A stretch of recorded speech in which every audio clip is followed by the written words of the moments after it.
आप सभी को नमस्ते। जतन संस्थान महावारी स्वास्थ्य भारत दर्शन वेबिनार श्रृंखला के तीसरे एपिसोड में आप सभी का बहुत बहुत स्वागत है। इस एपिसोड में हम प्रयास कर रहे हैं कि महावारी स्वास्थ्य को लेकर अलग अलग क्षेत्रों के नजरियों को, वहाँ से जुड़ी भ्रांतियां और वहाँ की जुड़ी परंपराओं को समझने के लिए और वहाँ किए जा रहे महावारी स्वास्थ्य पर प्रयासों के ऊपर हम एक गहरी समझ बना सकें। पिछले 2 एपिसोड में हमने राजस्थान, अरुणाचल प्रदेश, दिल्ली, भोपाल, नागालैंड, कर्नाटका, असम से जमीनी आवाजों को आप तक पहुंचाया था। इस एपिसोड में हम और 4 प्रदेशों को आपके सामने ला रहे हैं और इस बार भी यही प्रयास है कि हम अलग अलग हिस्सों के जमीनी आवाजों को आप तक पहुंचा सके। एक बार और आप सभी का स्वागत। मैं पायल, आपकी सूत्रधार आज की, मॉडरेटर आज की। मेरे साथ मेरी टीम के साथी भी जुड़े हैं, जिनमें लक्ष्मी, स्मृति, राजसी, अंबिका, सोहेल, ओम, भूपेन शामिल हैं। मैं बहुत बहुत धन्यवाद देना चाहती हूँ हैजगिक टीम का, जिन्होंने टेक्निकली हमको मदद करी है एक लंबी चौड़ी लिस्ट, एक बड़ी ऑडियंस के साथ जुड़ने में मदद करने के लिए। धन्यवाद आपका। वेबिनार की शुरुआत करने से पहले कुछ नियम मैं आपको बताना चाहूंगी कि चूंकि यह वेबिनार पूरे भारत दर्शन के लिए है, तो हम बहुत बहुत आप सबको स्वागत देते हुए आपको आमंत्रित करते हैं कि आप चैट का भरपूर प्रयोग करें। अपनी बातें, अपने विचार, अपनी प्रतिक्रियाएं और सवाल अपने चैट्स में लिखना ना भूलें। हम अंत में एक क्वेश्चन आंसर सत्र करेंगे, जिसमें इन सभी प्रश्नों को, सभी प्रतिक्रियाओं को समेकित करने का प्रयास करेंगे। हमारा यह वेबिनार YouTube पर लाइव भी चल रहा है। हम आपसे अनुरोध करते हैं कि ये लिंक आप अपने सभी साथियों के साथ भेजें, ताकि हम ज्यादा से ज्यादा लोगों के साथ इससे जुड़ सके। वेबिनार की शुरुआत करने के लिए सबसे पहले मैं स्मृति जी को आमंत्रित करना चाहूंगी। शुरुआत करते हैं। आप जतन संस्थान के साथ एक लंबे समय से जुड़ी हैं और प्रजनन, स्वास्थ्य और महावारी प्रबंधन जैसे विषयों पर अपनी गहरी समझ रखती हैं। आपका दशकों का अनुभव है मेंस्ट्रुअल हेल्थ स्पेस को इंक्लूसिव बनाने के लिए और सेफ स्पेस बनाने के लिए। इस वेबिनार श्रृंखला के दूसरे भाग की समीक्षा करने के लिए और इस वेबिनार सीरीज की महत्ता को हम सभी के साथ दोबारा साझा करने के लिए हम आपको आमंत्रित करते हैं। स्मृति जी, कृपया आप अपना माइक अनम्यूट करें और सभा को संबोधित करें। Thank you, Payal. A very good morning and warm welcome to everyone to the 3rd episode of Jatan Sansthan's webinar series, Menstrual Health Bharat Darshan. In the previous episodes, we had presented from the east of India with speakers from Arunachal Pradesh, Nagaland and Assam. From the west, we took you to Pali, Udaipur and Dungarpur districts of Rajasthan. We also took you to Karnataka in South India and Madhya Pradesh and Delhi in North India. You can see the entire network is on your screen. From all these states, we heard voices of women and men altering the space of menstrual health in India in their own lives. We congratulate all our speakers who come from diverse communities and who are the real agents of change, who strive hard to make a difference on the ground. The focus of our webinar series is to bring to you voices from the ground, voices that are often unheard in the mainstream spaces, voices of individuals that are not at the center of policy formulation and program design, but definitely at the center of all implementation. They are the ones who validate best practices and way forward. We thank them, our speakers, yet again, for working hard to learn a new skill and participate in this new method of sharing called the webinar. There have been many insights and learnings from the 2 previous sessions, from the 2 previous episodes, and the preparation activities with the speakers and local organizations. We have understood how communities are critically examining myths and taboos, how superstitions and management systems are being questioned, how the silence is being broken from an individual's home through the entire community, While tribal societies are traditionally liberal societies, they too have underlying hesitation about menstruation and a lot of other learnings, like organizations involved in pad production struggle to make these units sustainable. Cloth pads and sustainable products have found their way in government setups and are being accepted much more now, which in Jatan's long experience of advocacy for such products is a positive welcome change. Local administration plays a very crucial role in spreading and sustaining menstrual health initiatives. And while myths and taboos can vary from different communities, vary in intensity of practice from different communities, lack of awareness on menstruation, its connection to childbirth, correct information on products, and involvement of men in menstruation is very limited everywhere. So today, I welcome you and to episode 3. We bring to you in today's Bharat Darshan speakers from the states of Gujarat, Odisha, West Bengal, and Rajasthan. The Jatan team, as you can see in the slide, is young to very young, enthusiastic individuals. And for us, the webinar has been a new learning, and we hope that some of you who watched our previous episodes enjoyed it as much as we did. I would not take any more time, and I'll hand over the mic to Payal, our moderator, so she can quickly bring our speakers for the day. Thank you. धन्यवाद स्मृति जी, आपने एक सूत्र में ये बताया कि माहवारी स्वास्थ्य गए पिछले सालों में कैसे महत्ता को घेरने शुरू कर चुका है। आपने बताया कि ये वेबिनार सीरीज हमारे लिए क्यों इतनी महत्वपूर्ण है, क्योंकि यहाँ हम सीधे जमीनी स्तर की आवाजों को एक प्लेटफॉर्म पे लेकर के आते हैं और इससे उनकी ताकतें और बढ़ती हैं और एक पॉजिटिव एनर्जी इस पूरी थीम के अराउंड जनरेट होती है। थैंक यू सो मच स्मृति जी। आज की पहली जो हमारी प्रस्तुति है वो वेस्ट बंगाल से, दार्जिलिंग से आ रही है और इसमें एक हमारे साथ नीमा तमंग जुड़ी हैं। हम उनको आमंत्रित करते हैं।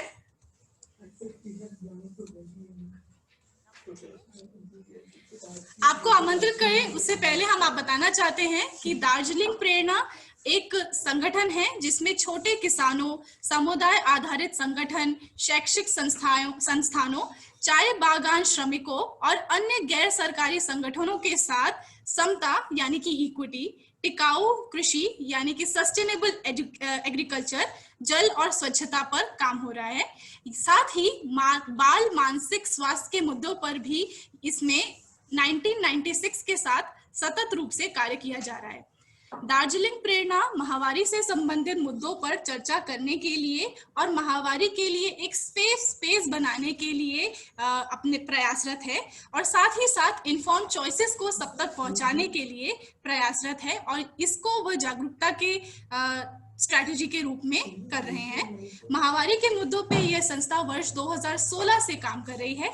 तो आइए देर न करते हुए हम झलकियां लेते हैं कि दार्जिलिंग वेस्ट बंगाल में कहाँ स्थित है।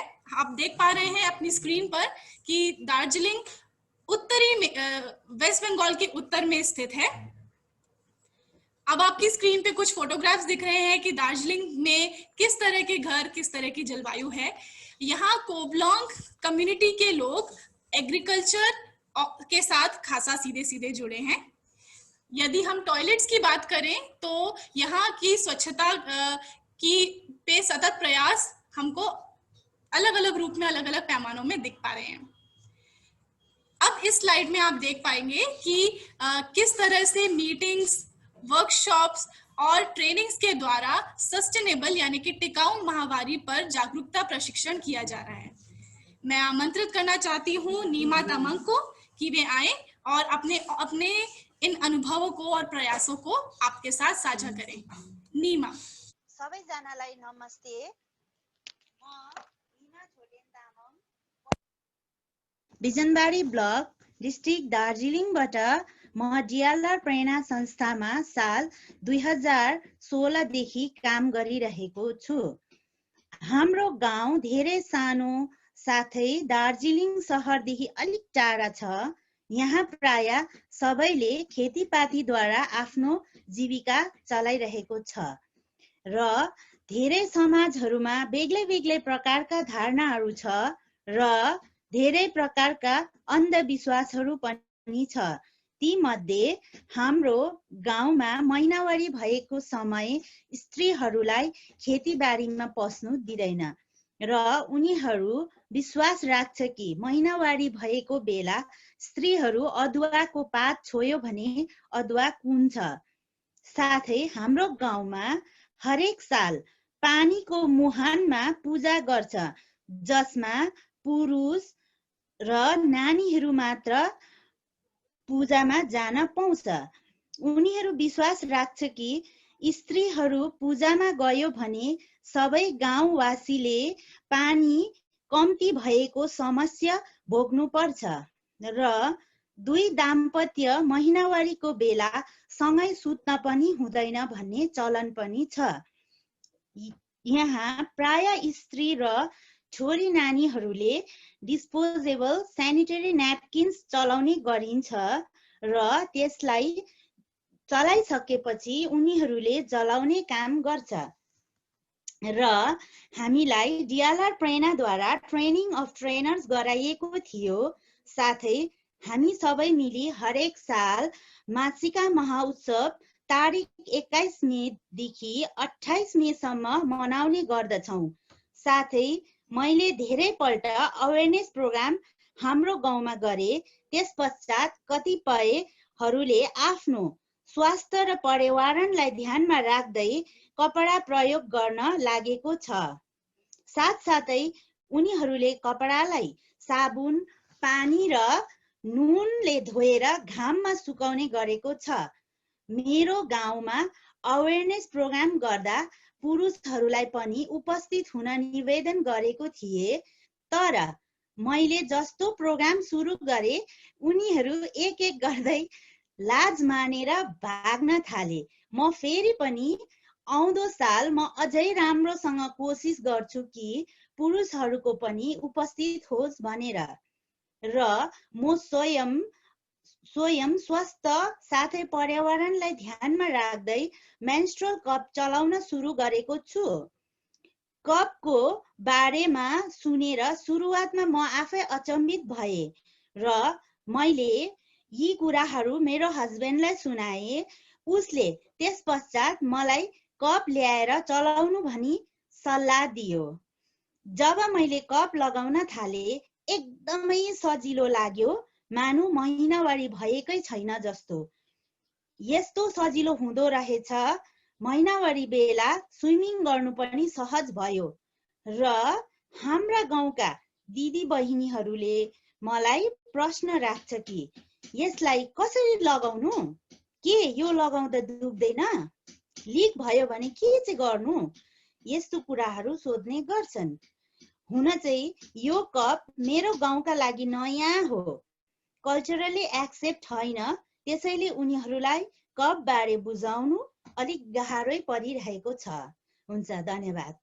धन्यवाद नीमा, आपने अपनी स्थानीय भाषा नेपाली में बहुत अच्छे से ये समझाया कि आपके क्षेत्र में एग्रीकल्चर बहुत प्रोमिनेंट है। आपने समझाया कि आपके क्षेत्र में माहवारी में से जुड़ी क्या क्या भ्रांतियां हैं, जैसे कि खेत में जाएं तो अदरक की जड़ का सड़ जाना, इस तरह की बातों को वहां पर बोला जाता है। आपने बताया कि आप संस्था से जुड़ करके आपने सतत माहवारी के उत्पादों को जाना, जिनमें माहवारी कप एक है। शुरुआत में हेजिटेशन हुई थी कि कैसे यूज करेंगे, बाकी सारे साथी भी आपसे सवाल पूछते थे कि इसे प्रयोग करने से दर्द तो नहीं होता, जैसी चीजें, और आपने बहुत ही अच्छे से अपने बाकी के साथियों को भी ये बातें बताएं कि ये सारी चीजें मिथ्या है, बल्कि कप का प्रयोग करें तो ये एक सतत प्रोडक्ट भी है, इससे आप स्विमिंग करते समय भी प्रयोग में ला सकते हैं और ये दर्द भी नहीं देता। धन्यवाद नीमा आपका। आप इसी तरह से खूब एनर्जीज बिखेरिए और अपने आसपास की सभी महिलाओं को, पुरुषों को इस माहवारी अभियान में जोड़े रखिए। धन्यवाद आपका।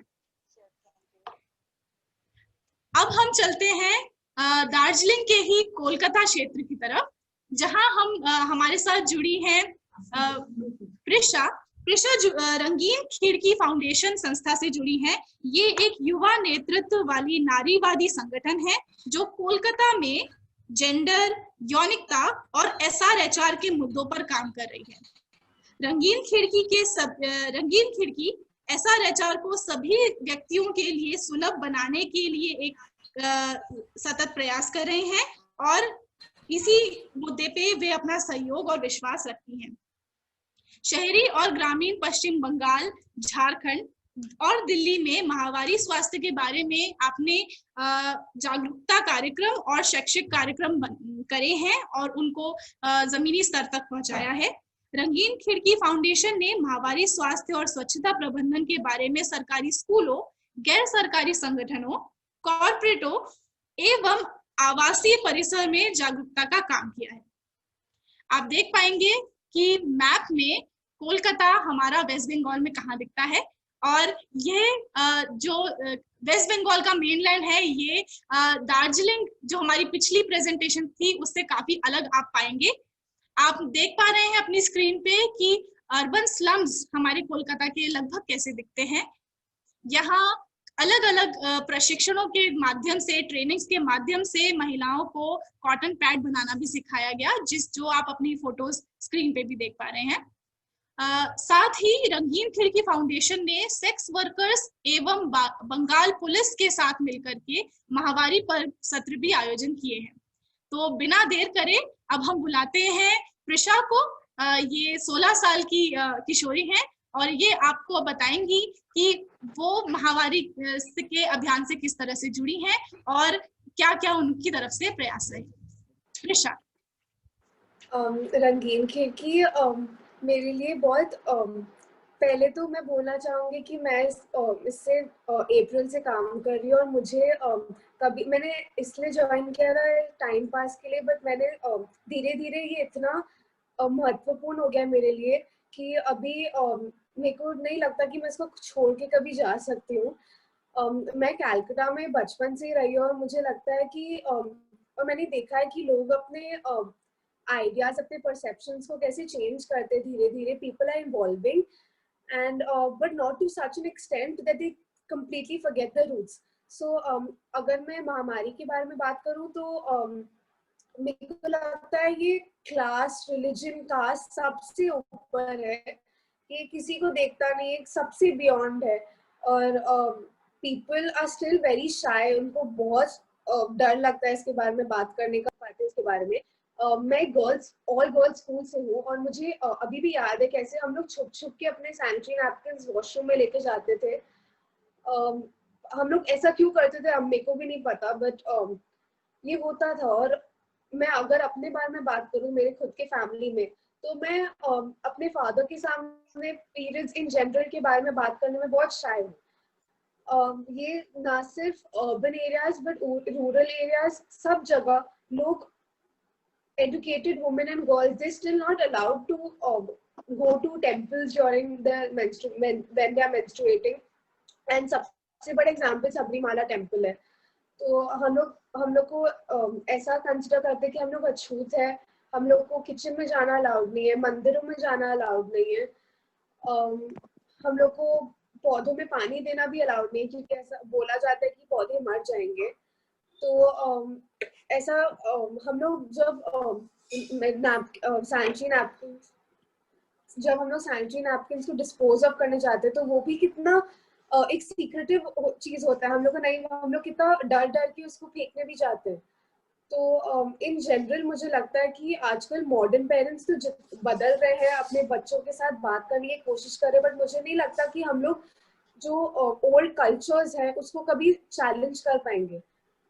And people are changing their attitudes, perceptions, but it is a very big challenge, and there's still many restrictions on girls, and I think people will change slowly.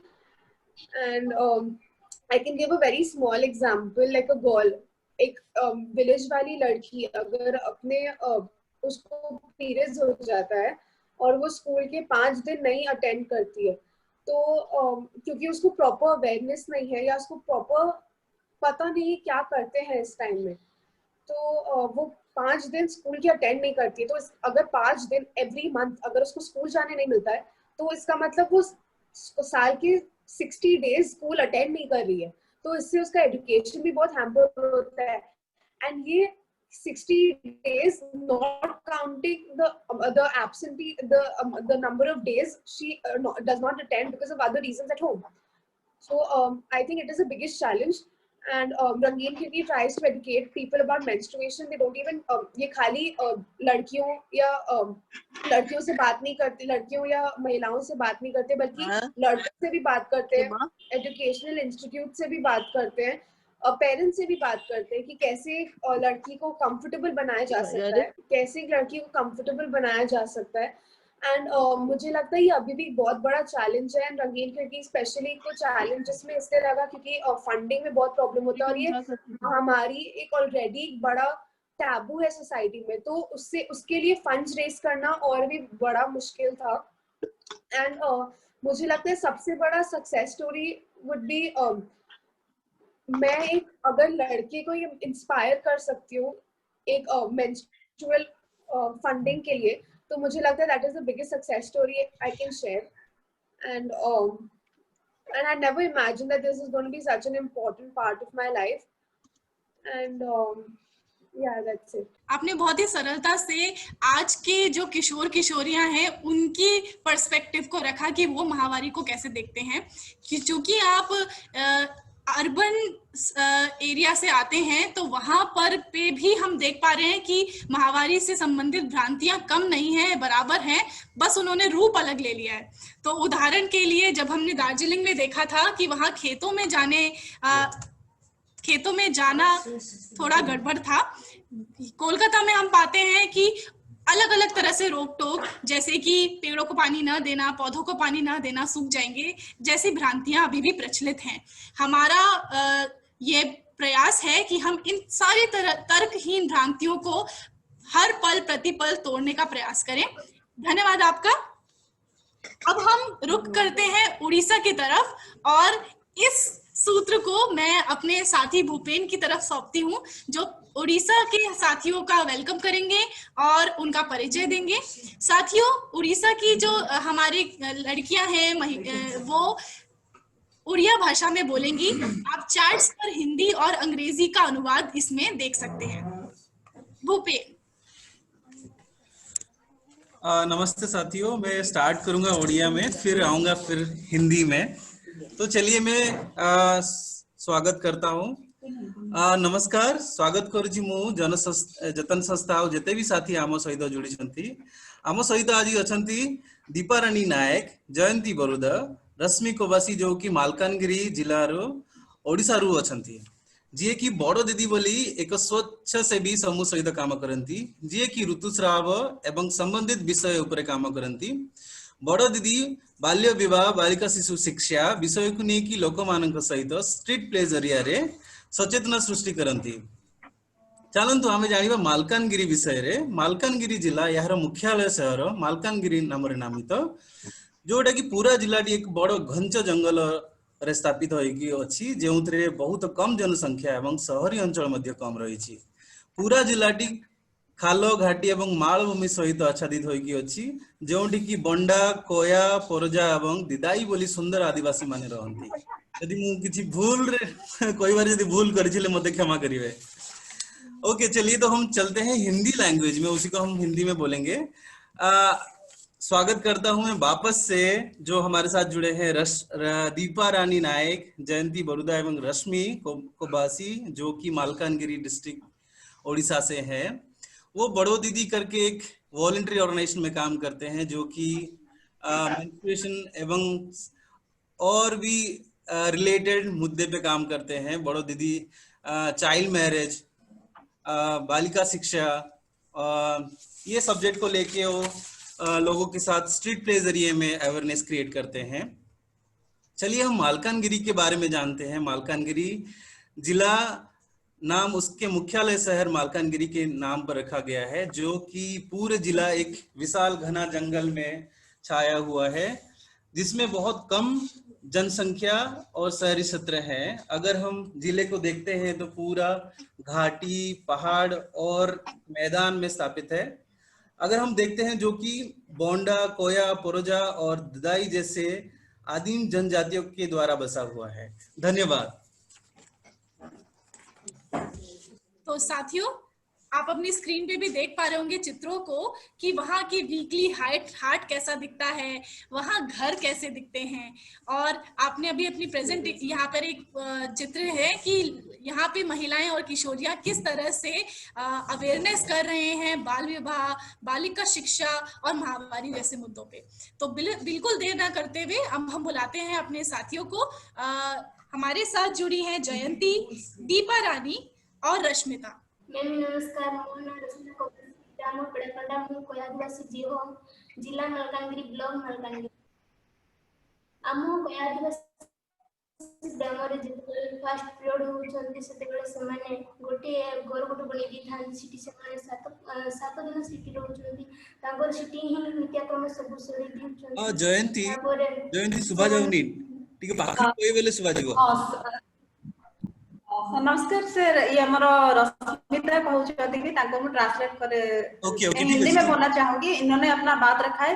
रश्मि जो कि एक कोया ट्राइब से बिलोंग करती है, जो उनकी महामारी जो उनके गांव में हमने जब पीरियड के बारे में अवेयरनेस किया था उसी दौरान उन्होंने हमारा सेशन अटेंड किया था।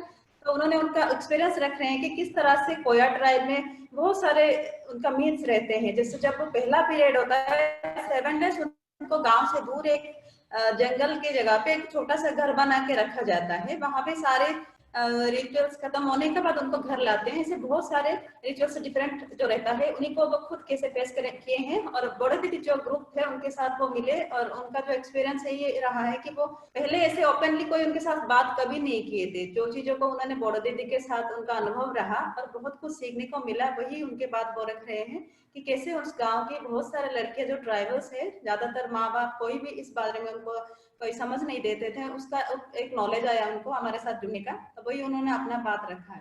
तो फिर से मैं आप सबको नमस्ते कहूंगी। मलकानगिरी उड़ीसा से हमें बड़ो दीदी टीम को यहाँ पे एक मौका दे कि हमारे बात रखने के लिए। तो हम लोग मलकानगिरी जो कि उड़ीसा की 30 नंबर डिस्ट्रिक्ट है, जो कि मलकानगिरी को 30वां नंबर का डिस्ट्रिक्ट बोलते हैं, जहाँ की पॉपुलेशन के अगर मैं बोलेंगे 70% ट्राइबल रहते हैं। तो उनमें सबसे ज्यादा पुरुषों की तुलना में महिलाओं की जो परसेंटेज बहुत ज्यादा है। उसी तरह मलकानगिरी उड़ीसा में महिला की एजुकेशन भी बहुत कम है और चाइल्ड मैरिज में बहुत आगे है। इस तरह के बहुत सारे सिचुएशंस में आगे ही है। उसके वहां पे हम लोग ने काम शुरू किया बड़ो दीदी का कि पहला जो मुद्दा है मेंस्ट्रुअल हाइजीन, उसी के ऊपर हम लोग ने सोचा कि अगर हम इस मुद्दे पे काम करेंगे तो ज्यादा से ज्यादा लड़कियों के साथ जुड़ने का एक मौका मिलेगा। क्योंकि ट्राइबल लड़के ज्यादातर यहाँ पे बहुत सारे ट्राइब्स है, डिफरेंट ट्राइब, जैसे सर ने पहले बताया, उसी ट्राइब में डिफरेंट सबका एक मीन्स जो कल्चर अलग अलग आता है कि जैसे कि 7 डेज में उनको अलग रखा जाता है, घर से दूर, कुछ भी पुरुषों के साथ में कांटेक्ट में नहीं आएंगे, किसी को नहीं देखेंगे, खाने में भी परिवर्तन हो जाता है। इस तरह का बहुत सारे जंगल में या खेती करने के लिए नहीं जाते, सारी चीजें मलकानगिरी में देखने को मिलता है। मेंस्ट्रुअल हाइजीन के ऊपर हमने काम किया कि सही नहीं होता है यहाँ पे, ज्यादा से का क्या रहता है मुद्दा उनको कुछ भी समझ में नहीं होता। आप चैट्स पे ट्रांसलेशंस हमारे सारे साथी देख सकते हैं हिंदी और अंग्रेजी में। जयंती हमें बता रही थी कि उनके क्षेत्र में महावारी को किस तरह से देखा जाता है।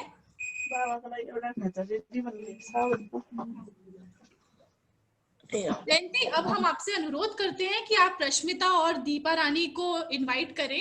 वो उड़िया में भी बोलेंगे तो भी ट्रांसलेशंस हमारे पास हैं और हमारे साथ साथी जुड़े हैं जो मदद करेंगे बाकी भारत के अन्य क्षेत्र के साथियों को समझने के लिए कि उन्होंने क्या कहा। जयंती, हम आपसे अनुरोध करते हैं कि दीपा रानी और रश्मिता को आप बुलाएं और हम उनको सुनना चाहते हैं और वो बताएं अपने अनुभव। और इसके चैट्स पे ट्रांसलेशंस हिंदी और अंग्रेजी में आपको उपलब्ध होंगे। नमस्कार। मोना रश्मिता कोवासी, ग्राम पेड़ाकंडा, जिला मलकानगिरी, ब्लॉक मलकानगिरी, मु कोया आदिवासी झील। आम कोया आदिवासी ग्राम रे जेतेबेले फर्स्ट पीरियड होउछन्ती सेतेबेले सेमान गोटे घर गोटे बनि दी तांती सिटी सेमाने रहउछन्ती। सेमाने 7 दिन कर सिटी रहउछन्ती। तापर सेमानकु ସେମାନଙ୍କର ବ୍ୟବସ୍ଥା କରୁ ଭାଇ ସବୁ ଜିନିଷ ଯୋଗେଇ ଦେଇଥାନ୍ତି। ହାଉ ଥା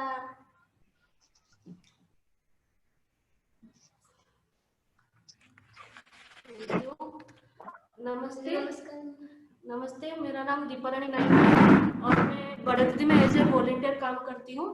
और हमारे जो 1 साल से हम लोग जो काम कर रहे हैं, हमारे जिला वासी हमको बहुत सपोर्ट किया है इसमें। खास करके जो एजुकेटेड लोग हैं, जो महिला हो या पुरुष हो या लड़का हो लड़की हो, सबने हमको बहुत हेल्प किया है। जैसे कि हम लोग जब कोई गांव में जाते हैं प्रोग्राम करने के लिए, तो वो लोग हमें बहुत सपोर्ट करते हैं और बहुत कम्युनिकेशन में भी बहुत सपोर्ट करते हैं, क्योंकि वो लोग भी चाहते हैं, क्योंकि ये जो हमारे जिले में जो जितने सारे अंधविश्वास है और चाइल्ड मैरिज में भी हमारे जिला आगे है उड़ीसा में सबसे, तो ये सब दूर हो जाए। वो लोग भी जो एजुकेटेड लोग हैं वो भी चाहते हैं। तो हम लोग भी ये टॉपिक में काम कर रहे हैं और हमारे जो बड़े दीदी टीम है, पूरा टीम को हमको भरोसा है खुद पे। अगर हमको स्कोप मिला और हमको और आगे जाने में मदद मिला तो हम लोग बहुत काम करेंगे और हमारे जिला से ये जो अंधविश्वास है और ये जो कुप्रथा है, ये सब दूर हो जाएंगे। हमें पूरा विश्वास है कि हम लोग सफल होंगे इसमें। नमस्ते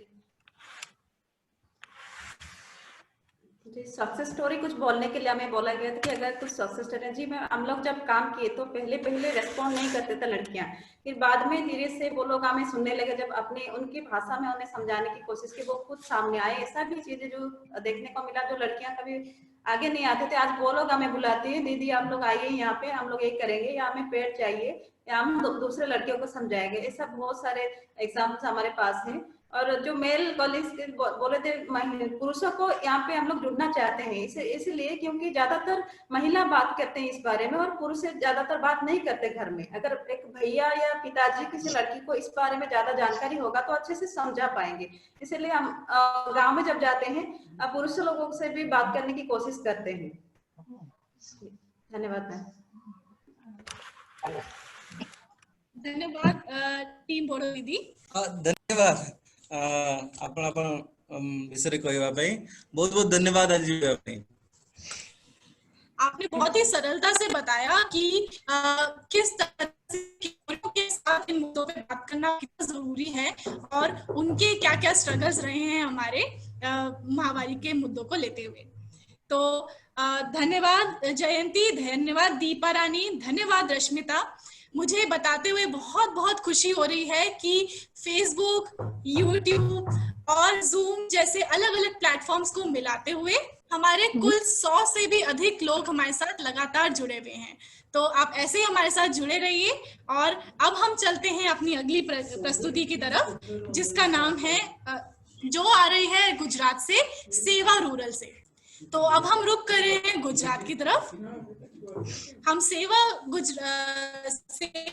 रूरल गुजरात की टीम को आमंत्रित करते हैं। सेवा रूरल ग्रामीण झगड़िया में 1980 से स्वास्थ्य और अन्य विकास क्षेत्रों में काम करने वाली एक वॉलंटरी एजेंसी है। सेवा ग्रामीण बच्चों, युवाओं, महिलाओं और बुजुर्गों के साथ आदिवासी गरीबों के लिए उनके साथ काम कर रही है। हमारे साथ सेवा रूरल से जुड़ी है नसरीन, जो शारदा महिला विकास सोसाइटी जो सेवा रूरल की एक इकाई है उसके साथ जुड़ी है। उनका साथ दे रही है नेहा। हम मैप में देख पा रहे हैं साथियों कि झगड़िया की लोकेशन गांधीनगर से काफी पास है, जो कि गुजरात की राजधानी है। हम फोटोग्राफ देख पा रहे हैं कि झगड़िया के गांव की स्थितियां हैं, यहाँ पे घर कैसे बने हुए हैं। यहाँ हम अगर स्वास्थ्य की आयामों पे बात करें तो टॉयलेट्स की स्थिति यहाँ पे कमजोर है और यहाँ पर सतत काम करने की जरूरत है, जो कर भी रही है। अगली फोटो में आप देखेंगे बायोमेट्री अपने थैले में महामारी के उत्पाद को समेटते हुए रखते हुए दिखेंगी आपको। और अपनी दाई तरफ आप देख रहे हैं जो चित्र, वो सेवा रूरल की एक शोध जो कि 2013 में हुआ था, उसका एक चित्र है, जहां पे फलालिन से महामारी उत्पाद बनाने का बनाया जा रहा है। इसका लिंक आपको अपनी स्क्रीन पे भी दिख रहा है। अगली आप कुछ तस्वीरें हमारी स्कूल में, कम्युनिटी में एवं अन्य ट्रेनिंग जगह पे जागरूकता ट्रेनिंग्स एवं वर्कशॉप फोटोग्राफ्स हैं महावारी के ऊपर काम किया जा रहा है उसकी। साथियों, ये इंटरेस्टिंग बात है कि ये सेवा रूरल भी मेन इन मेंस्ट्रुएशन यानी कि पुरुषों की मुद्दों में भागीदारी के ऊपर काम कर रही है और इसके चित्र और साक्ष्य आपको स्क्रीन पे दिख रहे हैं। साथियों, इन्होंने एक इनोवेशन किया है कि काइट्स पे मैसेजेस लिखना और उसको फ्लोट कराना। ये एक बड़ा अपने आप में एक मजेदार इनिशिएटिव है। आप अपनी स्क्रीन पे आप देख पा रहे हैं कि शारदा महिला विकास सोसाइटी द्वारा बनाए गए महावारी किट, मास्क और पीपी किट की फोटोग्राफ्स हैं। अब हम आमंत्रित करना चाहते हैं नसरीन को और उनका साथ देने के लिए नेहा भी हैं। तो आप दोनों को हम आमंत्रित करते हैं और आप बताएं कि महावारी से संबंधित आपने क्या क्या प्रयास किए, आपकी जर्नी कैसी रही और आपके क्षेत्र में महावारी के मुद्दे को किस तरह से देखा जाता है। तो नसरीन और डॉक्टर नेहा। नमस्ते, मेरा नाम नसरीन मंसूरी है। मैं सेवा रूरल प्रेरित शारदा महिला विकास सोसाइटी गारमेंट विभाग में 15 साल से काम कर रही हूँ। अभी 3 साल से सुपरविजन का काम कर रही हूँ। हमारे यहाँ पे 2018 में मीटिंग हुई थी, उसमें हमको मेंस्ट्रुअल कप के बारे में बताया गया था। फिर हमको ट्रेनिंग दी गई कि मेंस्ट्रुअल कप को कैसी रीत से यूज करें। हमने फिर मेंस्ट्रुअल कप को 100 रुपए में खरीदा था। यूँ तो ज्यादा दाम में मिलता है, पर सेवा रूरल संस्था के हिसाब से हमारे को 100 रुपये में मिला था। हम नौकरियात बहन है, इसके लिए हमको ये समय की और पैसे की बहुत बचत होती है। मेंस्ट्रुअल कप हमारे को, ये मेंस्ट्रुअल कप है, हमारे को इसकी ट्रेनिंग दी गई है कि 7 o'clock में हमारे को बैठकर उसको रख दिया जाए, फिर उनका उपयोग हम कर सकते हैं ज्यादा से ज्यादा अच्छी तरह से। और हम ये यूज करते हैं तब हम भूल भी जाते हैं कि हमने कप रखा है, क्योंकि हम हमारे यहाँ पे पहले जूने कपड़े का इस्तेमाल करते थे, अब हम मेंस्ट्रुअल कप का उपयोग करते हैं। मैरिड बहनें हैं, मेंस्ट्रुअल कप का उपयोग करते हैं। और जब किशोरियों की बात होती है तो वो हमारे फलालीन ऐसी रीत से हमने सिलाई किए हुए हैं, वो फलालीन का उपयोग कर रही है, जो लेडीज को बहुत आसानी से काम में आता है और अच्छी तरह से। और हम ऐसी किट भी मासिक स्वच्छता की किट बनाई है हमने, और उसमें साबुदानी, साबु, ब्रश, क्लिप, ये सब चीजें का भी उपयोग करने का हमको सिखाया है। हम मकर संक्रांति का त्योहार हमारे यहाँ ज्यादा से ज्यादा लोग मनाते हैं, तो हम किशोरियों को मकर संक्रांति के पर्व पे काइट पे ऐसी मासिक स्वच्छता की जो बातें बताते हैं, वो भी हम उन लोगों तक पहुंचाते हैं। और हमारे यहाँ पीयर एजुकेटर बहन है जो फलालीन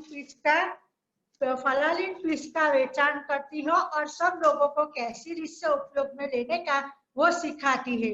पर्यावरण के हिसाब से मेंस्ट्रुअल कप बहुत अच्छा है पर्यावरण के हिसाब से, जो कि वेस्ट कचरा ही नहीं होता, टॉयलेट में जाके खाली कर दो तो अच्छा रहता है।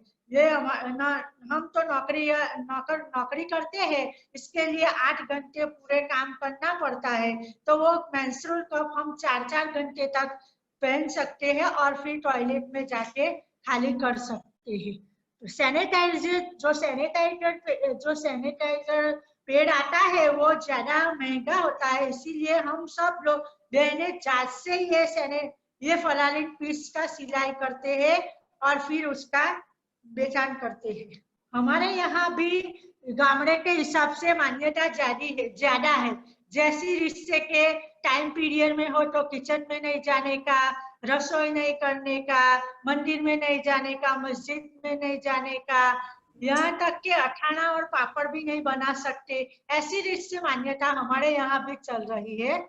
धन्यवाद नसरीन, आपने बहुत ही सरलता से और बहुत ही खूबसूरती से अपने द्वारा किए गए प्रयासों को हम सभी के साथ साझा किया। बहुत ही इंटरेस्टिंग है कि आप महावारी के पूरे किट को हम तक साझा कर सके, और खासकर कि वो काइट जिसमें मैसेज लिखे थे, ये एक अपने आप में एक नवीन टेक्निक, नवीन इनोवेशन है, जिसको हमारे अन्य साथी जो हमें हमारी इस प्रेजेंटेशन को देख पा रहे हैं, शायद वो भी इसे अडाप्ट करना चाहें। धन्यवाद नसरीन आपका। एक बार और आपने हमें यह भी बताया कि आपके क्षेत्र में महावारी के मुद्दों को किस तरह से देखा जा रहा है। बहुत बहुत धन्यवाद आपका। तो अब हम गुजरात के ही एक और संस्था है जिनका नाम है CSPC, उनकी तरफ बढ़ते हैं और उनको आमंत्रित करते हैं। उनकी तरफ से हमारे साथ 4 साथी जुड़े हैं। जयश्री पटेल, वर्षाबेन ठक्कर, भक्ति साखला, ताराबेन पटेल, आप सभी का स्वागत। आपकी परिचय में मैं बताना चाहूंगी, CSPC यानी कि coastal salinity prevention cell Gujarat के तटीय क्षेत्र जिले में काम करने वाले टाटा ट्रस्ट का एक सहयोगी संगठन है। आपके कार्य के मुख्य क्षेत्र जल और स्वच्छता, कृषि और आजीविका और शिक्षा जैसे मुद्दे इसमें के एक भाग के रूप में CSPC ने पिछले 2 वर्षों से महावारी स्वच्छता प्रबंधन के क्षेत्र में काम करना शुरू किया और वर्तमान में CSPC 155 गांवों में महावारी कार्यक्रम पे काम कर रहे हैं। आप देख पाएंगे कि CSPC मांडवा में स्थित है, जो आपकी स्क्रीन पर भी दिख रहा है। नानी विरानी गांव से हमारे साथ साथी जुड़े हुए हैं, जिसके चित्र आपकी स्क्रीन पर दिख रहे हैं। साथियों, ये कुछ चित्र हैं जो वहां पे की जा रही महिला बैठक और सामुदायिक बैठक जो CSPC द्वारा की गई है, उनके चित्र। पैड सिलाई वर्कशॉप के कुछ चित्र आपके सामने प्रस्तुत हैं, जिसमें महिलाओं को कॉटन से निर्मित पैड्स सिखाए जा रहे हैं।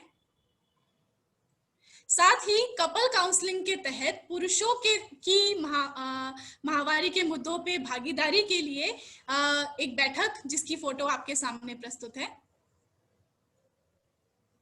अब साथियों, बिना विलंब करे मैं आपके सामने जयश्री बेन पटेल, वर्षा बेन ठक्कर, भक्ति साखला और तारा बेन पटेल को आमंत्रित करना चाहती हूं, जो हमको बताएंगे कि CSPC क्षेत्रों में महावारी से संबंधित मुद्दे पे वे किस तरह से काम कर रहे हैं और वहां महावारी को किस तरह से, किस दृष्टि से देखा जाता है। CSPC साथियों, आपका स्वागत जी। Thank you. लेकिन पायल, हमारा वीडियो मेरे ख्याल से अभी भी नहीं दिख रहा है। जी नहीं दिख रहा है। तो कैसे करें? सिर्फ बोल के ये बताएं कि कैसे करें? आप बोल दें और हम आपकी ही फोटोज जो हैं आपके क्षेत्र की, वो हम साथ ही साथ चलाते चलेंगे। ठीक है। तो सबसे पहले मैं जयश्री बेन को बोलूंगी कि वो CSPC के बारे में या महावारी के बारे में उनके जो अनुभव रहे वो हमारे साथ शेयर करें। जयश्री बेन। नमस्कार, मैं जयश्री पटेल नानी विरान से बात कर रही हूँ। CSPC संस्था पहले हमारे गांव में वोटर प्रोग्राम में आया था इधर लेके, तो वो उसमें भी मैं शिविर में भाग लिया था। बाद में वो ये नया सब्जेक्ट लेके आया, तो मैंने सोचा कि कुछ नया है तो करते हैं। तो फिर हम सब उसमें ज्वाइन हुए और सभी गांव की महिलाओं को भी ज्वाइन किया और ग्रुप बनाया और तालीम लिया हमने। उसमें हमने बहुत कुछ सीखा। पहले तो ये मासिक का जो ब्लड है उसको हम पहले वो गंदा या खराब ऐसे समझते थे। बाद में ये जब तालीम लिया तभी हमें सीखने को मिला कि ये ब्लड है वो गंदा नहीं है, लेकिन वो बच्चे का पोषण के लिए है। बाद में उससे हमने बहुत कुछ सीखा है। जो ऐसी मान्यताएं भी थी कि तुलसी के पौधे को नहीं छूना चाहिए, वो अचार को नहीं छूना चाहिए, वो तो ये सब हमने उसमें सीखा है और ये सब मान्यता है, ऐसा मैंने सीखा। और बाद में हमने पेड़ बनाना भी सिखाया है, तो हम उसमें मैं ऐसा पेड़ भी बनाती हूँ और हम घर में भी यूज करते हैं, और कोई हमें बोलता है कि भाई बना के दो, तो मैं उसको बना के भी देती हूँ। और हाँ, और हम वो क्या है कि और भी महिलाओं के साथ भी हम खुल के चर्चा भी कर सकते हैं, और मर्दों के साथ भी चर्चा कर सकते हैं। ऐसे हम सबके साथ खुल के बात कर सकते हैं, किशोरियों के साथ भी बात कर सकते हैं, स्कूल के बच्चियों के लिए साथ भी बात कर सकते हैं, ऐसे खुल के उसको समझा सकते हैं। ऐसे पहले हम नहीं समझा सकते थे, अभी ये तालीम लिया है, उसके बाद में हम सब उसके साथ खुल के बात करके समझा सकते हैं। अभी मैं वर्षा बहन को बोलूंगी कि वो अपने अनुभव जो है वो शेयर करे हमारे साथ। નમસ્તે, હું ઠક્કર વર્ષાબેન દીપકભાઈ બોલું છું. વાપી તાલુકામાં આવેલું નાનવીરાણી ગામથી બોલું છું. અને આ CSPC સંસ્થામાં જોડાયા પછી મને ઘણું બધું જાણવા મળ્યું. આજથી સુધી અમને ખબર નથી કે MC નું લોહી ખરાબ સારું કહેવાય. આટલા દિવસ અમે એ જ સમજતા હતા કે આનું લોહી ખરાબ છે, પણ જ્યારે અમે આ સંસ્થામાં જોડાણા, અમને તાલીમ મળી, ત્યારે અમને બધી આ જાણ મળી કે આ બધું શું છે.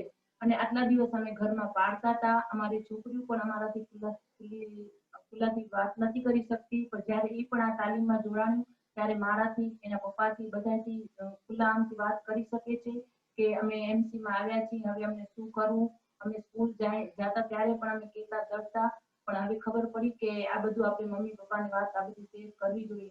મારા હસબન્ડ પણ આમાં જોડાણા પછી ઘણું એને પરિવર્તન આવી ગયું. અમારા ઘરમાં અમે પાડતા હતા, અથાણાને નડતા હડતા, તુલસીને નડતા હડતા, પણ જ્યારે એ પણ તાલીમમાં જોડાણા ત્યારે એમને પણ અનુભવ થયો કે ખરેખર આ માનસિકતા ખોટી છે અને આ બધું ન કરવું જોઈએ, પાડવાનું ને અથાણાને ન અડવાનું, તુલસીને ન અડવાનું.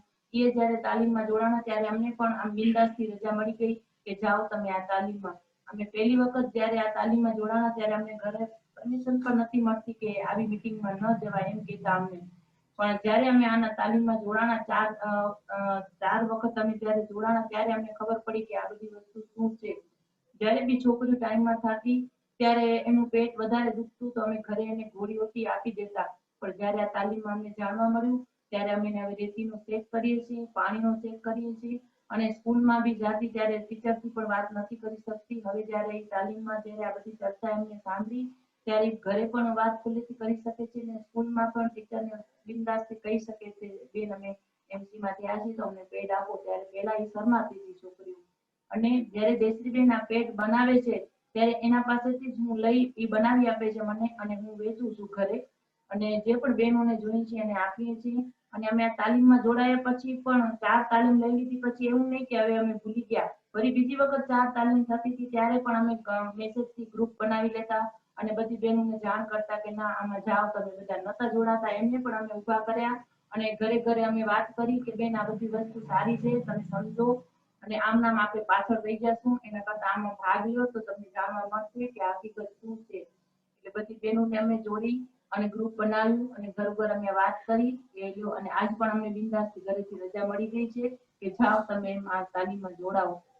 Thank you.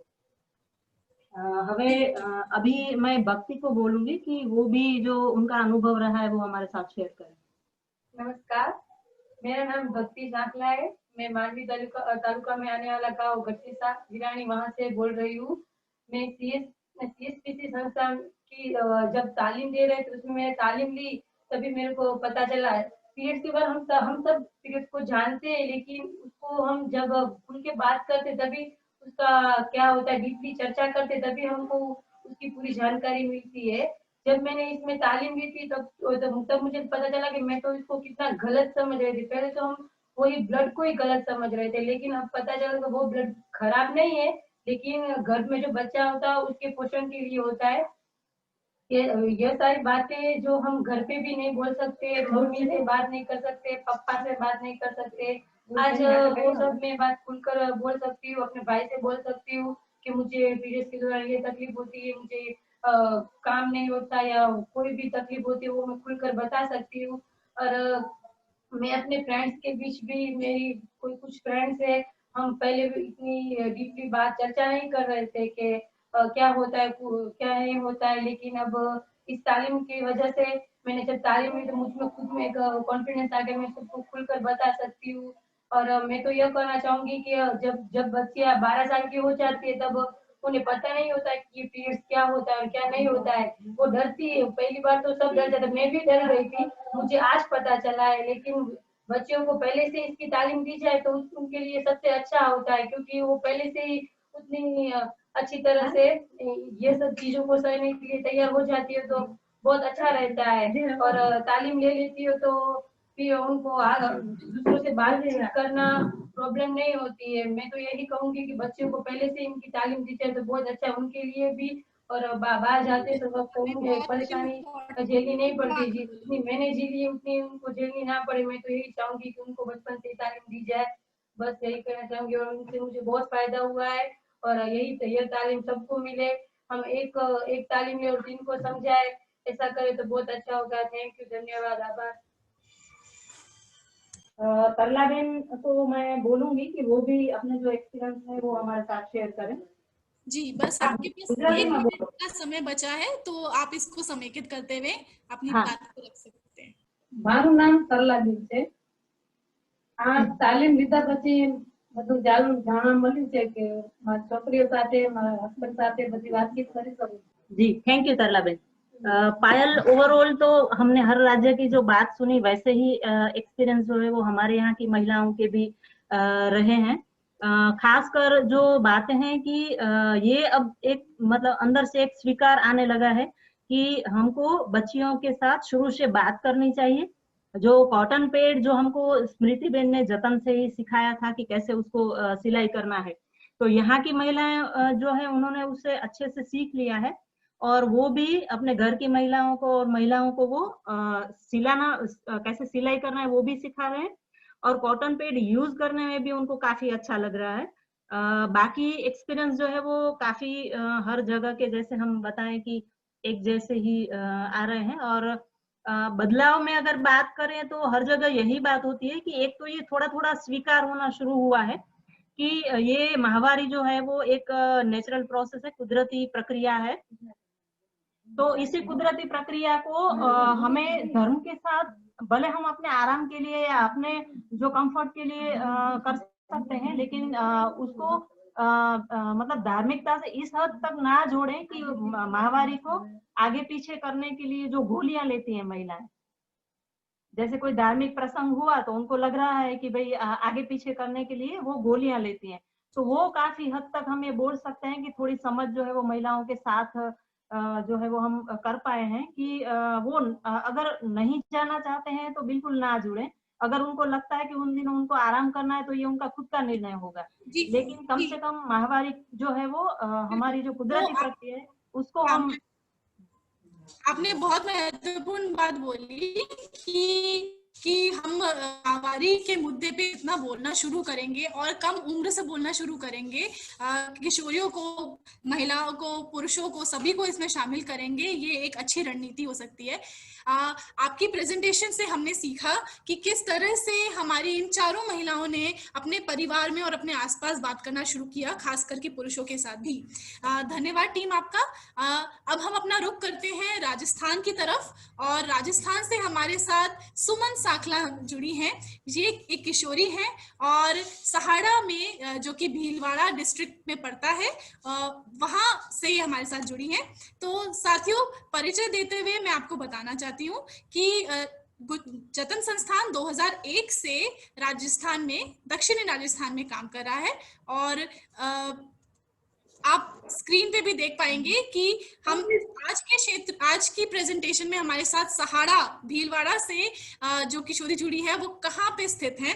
साथियों, भीलवाड़ा जो है कोरोना काल में एकदम से मॉडल की तरह से भी उभरा था, तो आप इसको ऐसे भी जोड़ करके देख सकते हैं।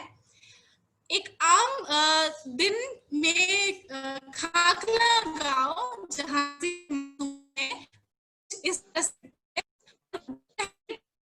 हम देखेंगे कि रोड्स पे, सड़कों पे बिल्कुल सन्नाटा होता है और बहुत कम लोग ही बाहर निकलते हैं। शाम को और 7-8 बजे के आसपास चहल पहल सबसे अधिक होती है। ये कुछ दृश्य हैं जहाँ पे सुमन अपने स्कूल में, ट्रेनिंग में और अपने किशोरी समूहों में माहवारी से संबंधित और जीवन कौशल से संबंधित सत्र ले रही हैं। सुमन 17 साल की किशोरी है। बिना विलंब करते हुए हम सीधे सुमन की तरफ बढ़ते हैं, तो हमें बताएंगी कि जतन संस्थान के साथ किशोरी समूहों में वो किस तरह से माहवारी के मुद्दों को रखती हैं और उन्होंने माहवारी के मुद्दों पे अपनी समझ कैसे बनाई और उनको इस मुद्दे पे बात करना कैसा लगता है। तो हम सुमन को आमंत्रित करते हैं। सुमन, आप अपने आप को अनम्यूट कर लें। सभी को नमस्ते, मेरा नाम सुमन सालवी है। मैं राजस्थान के भीलवाड़ा जिले के सहाड़ा ब्लॉक के ग्राम आमली पंचायत से हूँ। मैं जो जतन संस्थान है उसमें किशोरी के रूप में हूँ और मैं इसके तहत जो किशोरी सशक्तिकरण है उसमें जो कार्यक्रम चलाया जाता है उसमें माहवारी, स्वच्छ माहवारी के बारे में जो हमें बताया जाता है उसके साथ मैं काम करती हूँ। तो हमारे जो हमारा जो ये जतन संस्थान है उसमें हम लोग स्टार्टिंग से, जब मैं समथिंग 13-14 साल की थी, जब मुझे भी इतना पता नहीं था कि इस माहवारी होती क्या है, क्यों आती है, इसके पीछे रीजन क्या है, वो मुझे नहीं पता था। और जब ये जतन संस्थान से हमारे मैम हम लोगों को इस संस्था के साथ जोड़ा, उसके बाद हमारे वहाँ पे सेशंस हुए जिसमें हमें ये बताया गया था कि माहवारी क्या होती है और आती क्यों है, क्योंकि बहुत सारी लड़कियों को अभी भी नहीं पता होता है कि ये होता क्यों है। सब इसको एक अलग नजरिए से देखते हैं कि ये अलग है, वो किस रीजन से आती है वो नहीं पता। इसके तहत हमें ये बताया गया था कि माहवारी क्यों आती है और कैसे आती है। इसी के साथ जो हमारे ग्रामीण क्षेत्र में माहवारी से जुड़ी बहुत सारी भ्रांतियां होती है, जैसे कि सब लोगों ने बोला कि खेतों में जाने से उनकी जड़ें सूख जाती हैं, या फिर अचार को छूने से वो अचार खराब हो जाता है, या फिर किचन में नहीं जा सकते, सुबह जल्दी उठ के सबसे पहले नहाना होता है और नहीं नहाओगे तो ये कहीं और मतलब किसी चीज को छू नहीं सकते। ये सारी भ्रांतियां थी, हालांकि आज भी है, पर जब से हम इस जतन संस्थान से जुड़े हैं हम लोगों ने इन सबको हमारे घर में से, मतलब जो ये सब जो चीजें होती है मैंने हमारे घर में से बिल्कुल हटा दी है। मैं हर चीज करती हूँ। मैं पीरियड्स में जल्दी भी नींद आती हूँ, मतलब सुबह उठ के ठंड का टाइम हो या कहीं भी हो, मैं इतना सुबह जल्दी उठ के नहाती नहीं हूँ। मैं अचार को भी छूती हूँ, मैं दीपक अगरबत्ती सब कुछ करती हूँ, मंदिर भी जाती हूँ और जो पेड़ पौधे उनको भी छूती हूँ। और मैंने ये सब करके देखा है। और पहले जो मतलब मानसिकता है पुराने लोगों की ऐसा होता है, हम लोगों ने ट्राई किया पर ऐसा कुछ नहीं है। और मेरे घर वाले भी मेरे को कुछ नहीं बोलते हैं, अभी उनको भी इस चीज का पता चल गया है। तो मेरे घर में तो ये, हालांकि ग्रामीण क्षेत्र में आज भी बहुत सारी ऐसी औरतें और लड़कियां हैं जो इस चीज के बारे में बात नहीं कर सकती है, और हम लोग हैं। और जो चीज हमें जतन संस्थान के द्वारा सेशंस में हमें बताई जाती है, मैं उनको दूसरी जो हमारी किशोरियां हैं उनको बताती हूँ। इसी के साथ हमें ये भी बताया जाता है कि किशोरियों को माहवारी के समय किस प्रकार की स्वच्छता रखनी चाहिए, किस प्रकार का कपड़ा यूज करना चाहिए। इसमें ये है कि हमें जो रेड कपड़ा होता है वो फलालीन टाइप का रेड कपड़ा होता है वो यूज नहीं करना चाहिए, बल्कि लाइट कलर का व्हाइट या दूसरा यूज करना चाहिए, ताकि हमें ये पता चले कि हमारी जो बॉडी से जो खून निकल रहा है वो रेड है या उसका कोई अलग कलर है। क्योंकि कभी कभार बहुत सारे इन्फेक्शंस की वजह से दूसरा ब्लड में कुछ और रंग भी निकल रहा है, हम रेड कपड़े की वजह से हमें पता भी नहीं चलता है। इसी के तहत हमें जतन संस्थान से उगेर के जो होते हैं कपड़े, उनमें उनको भी हमें बनाना सिखाया गया था, और आज वो बहुत ही अच्छा है बॉडी के लिए भी और पीरियड्स के टाइम के लिए भी वो बहुत अच्छा है। और ग्रामीण क्षेत्र में ये बात होती नहीं है, और इसमें हमारी समझ इतनी अच्छी बनी है कि आज मैं खुद भी ये चीज नहीं समझ पाती थी कि ये चीज है क्या, वो चीज आज मैं खुद समझती भी हूँ। और मैं अपनी जतन संस्थान या अपने ग्रामीण क्षेत्र पर मेरे जो किशोरियां हैं उन सबके साथ में इस चीज की सेशन भी करती हूँ। वो लड़कियां भी आज बहुत अपनी सोच को दूसरों को दे रही है, उनको समझा रही है। मैं तो बस यही कहना चाहती हूँ कि हमारे जो माहवारी का समय है वो हमारा शरीर है, तो हमारे अधिकार है उस पर। तो हमें हमारे माहवारी के समय अच्छी स्वच्छता रखनी चाहिए और बस इन सब चीजों को भूल के बस अपना सोच के कि ये चीज कोई अभिशाप नहीं है, ये एक वरदान है, प्रकृति के रूप में हमें दिया गया है। तो हमें बस इस प्रकार हमें स्वच्छता रखनी चाहिए। थैंक यू, धन्यवाद। धन्यवाद सुमन आपका। और आपने इतनी मासूमियत से अपनी सारी बातें रख दी कि आपकी उम्र की लड़कियां भीलवाड़ा में किन किन तरह से गुजरती, किस किस बातों को सुनती हैं। और मुझे बहुत अच्छा लगा हम सभी को ये जानकर के कि आपका जो किशोरी समूह है वो इन मुद्दों को बहुत ही स्ट्रांगली केटर कर रहा है, बहुत स्ट्रांगली इसको चला रहा है। तो थैंक यू सो मच सुमन अपनी बात रखने के लिए। साथियों, आज का एपिसोड बहुत ही इंटरेस्टिंग रहा हम सबके लिए।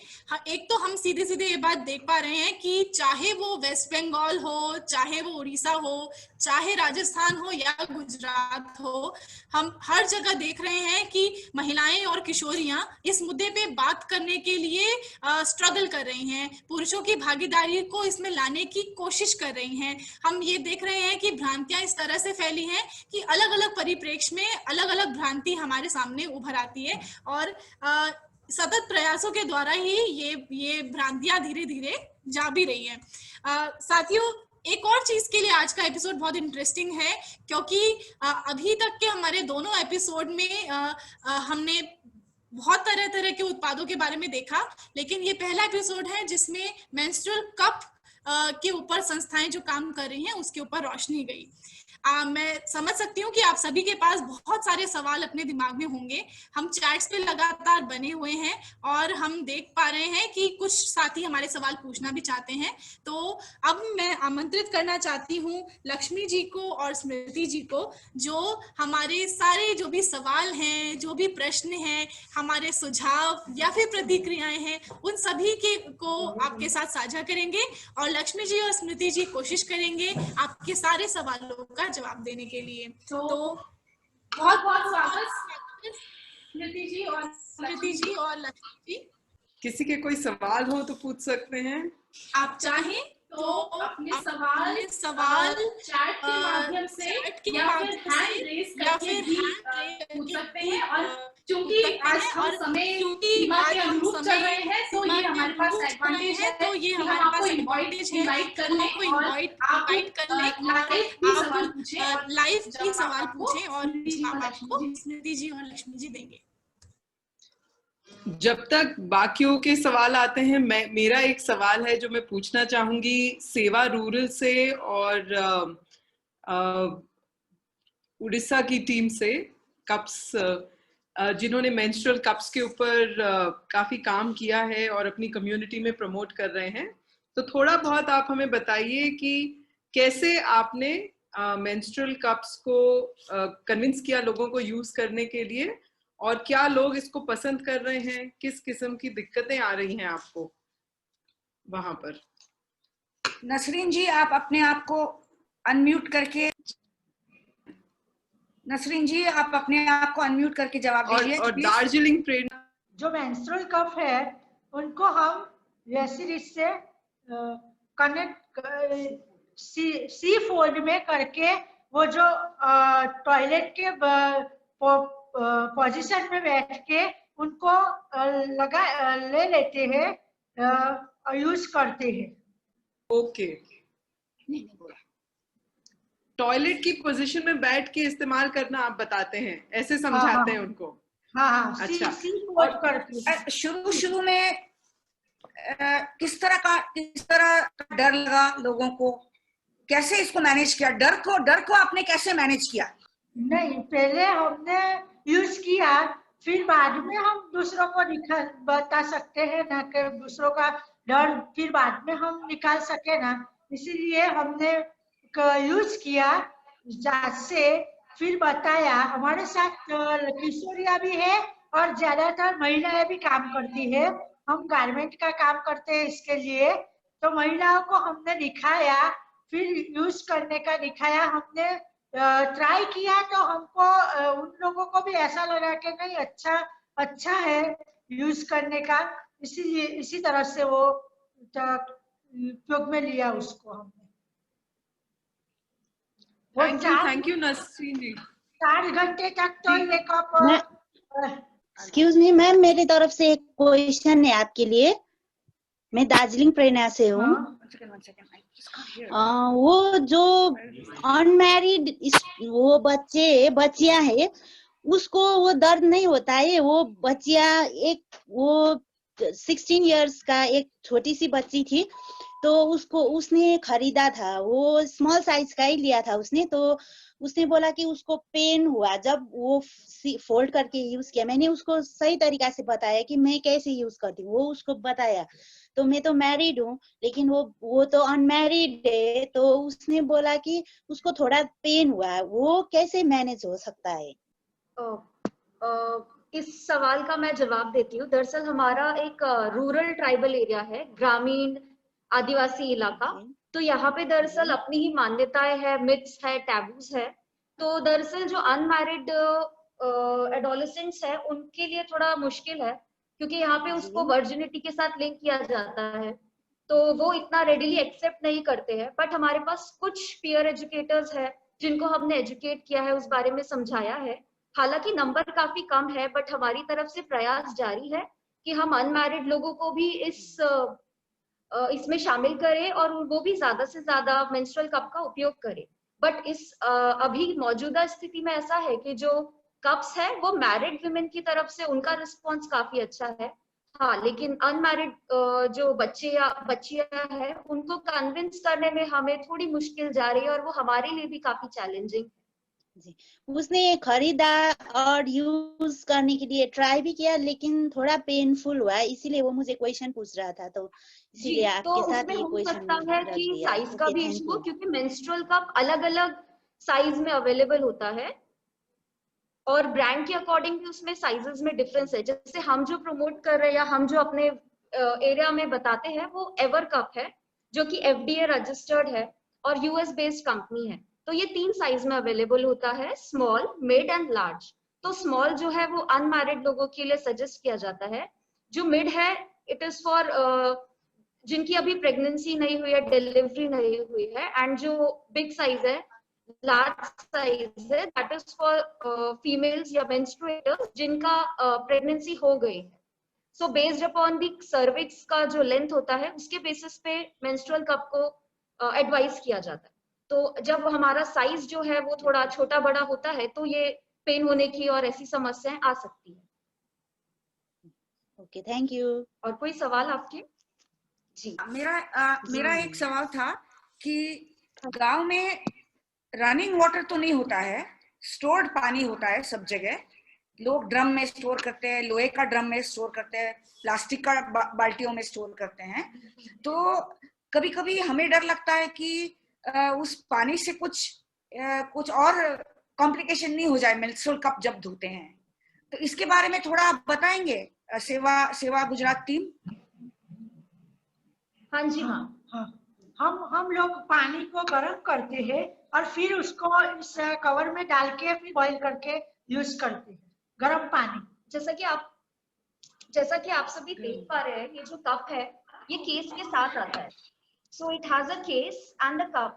सो जो कप है इसमें ल्यूकवार्म वाटर लेकर हम इसमें प्लेस करते हैं और उसके थ्रू रिंस करके फिर कप को वॉश किया जाता है।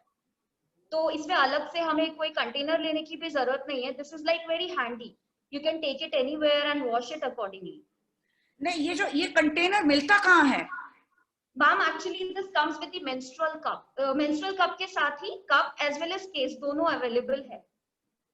ये जो कंटेनर आप देख पा रहे हैं, दिस इज द केस। इसमें आप वाटर फिल करके you can wash it, and then when you are not using it you can keep it inside, like close it and keep. आप इस कप में गर्म पानी डालते हैं, उसको धोते हैं और फिर दोनों को एक साथ स्टोर करते हैं। हाँ तो जी, ये बहुत इंटरेस्टिंग है क्योंकि कई कप्स के साथ ये केस नहीं आता है।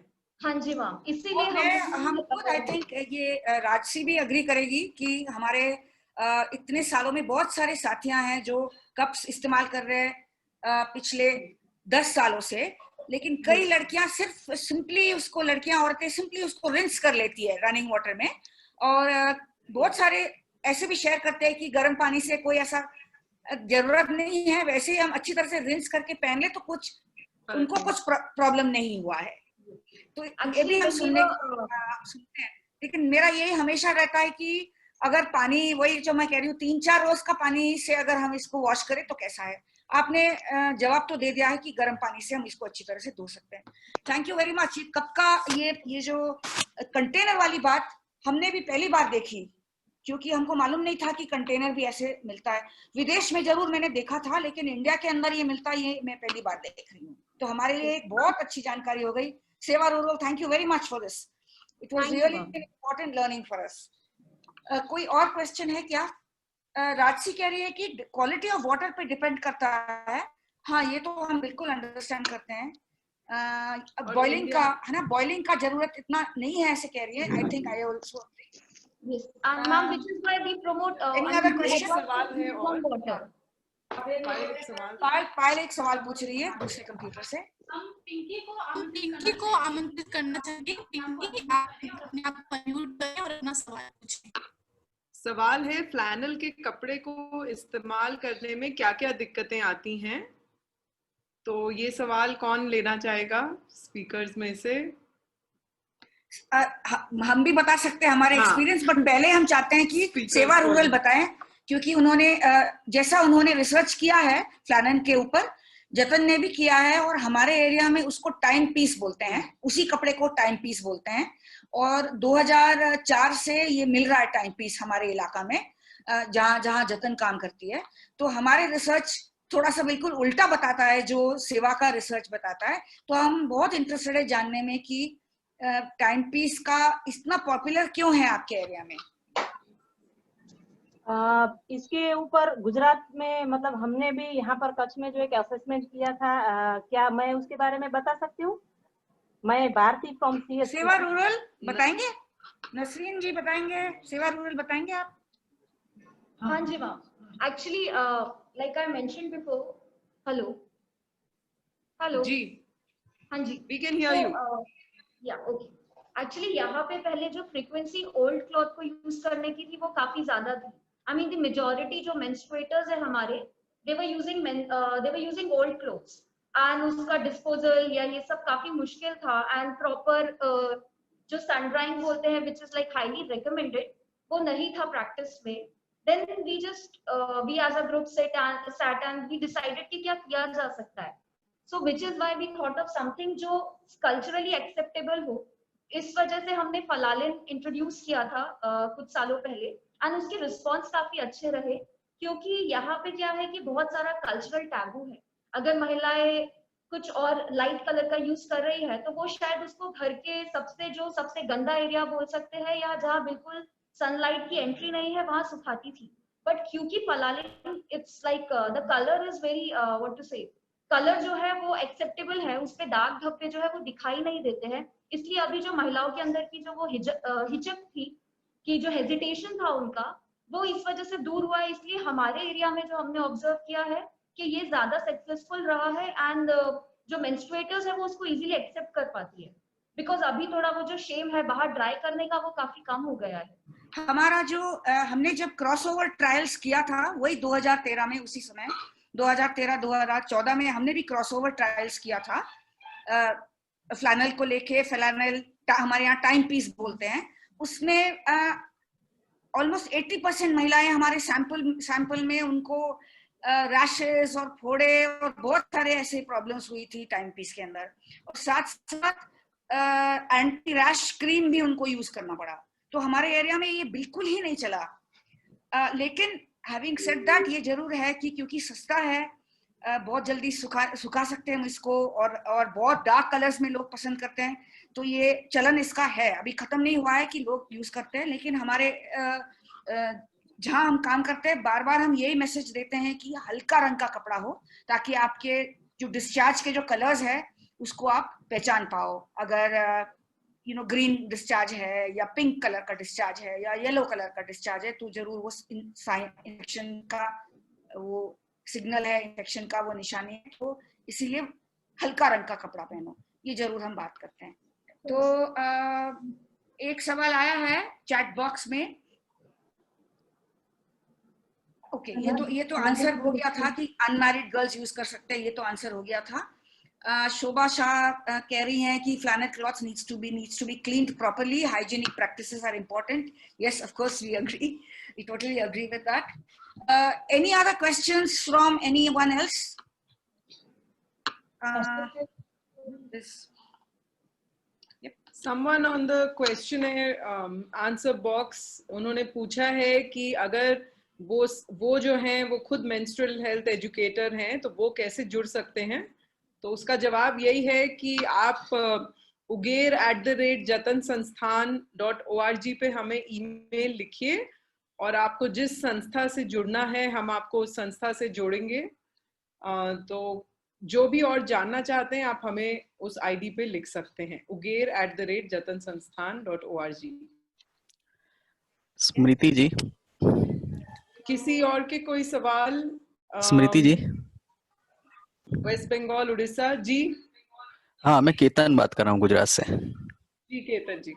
हाँ मेरा एक आपसे और लक्ष्मी जी से भी एक सवाल है। जैसे मेंस्ट्रुअल कप के बारे में जो सेवा रूरल ने बताया अपना एक्सपीरियंस, तो CSPC में हम जो काम कर रहे हैं उसमें हमने मांडवी ब्लॉक में भी, जैसे अभी जिस महिलाओं से बात हुई उसमें उसी ब्लॉक में हमने 10 मेंस्ट्रुअल कप महिलाओं ने लिए थे, यूज कर रहे थे। हालांकि वो आज की तारीख में हमारा जो बास्केट ऑफ प्रोडक्ट्स है उसमें मेंस्ट्रुअल कप नहीं है।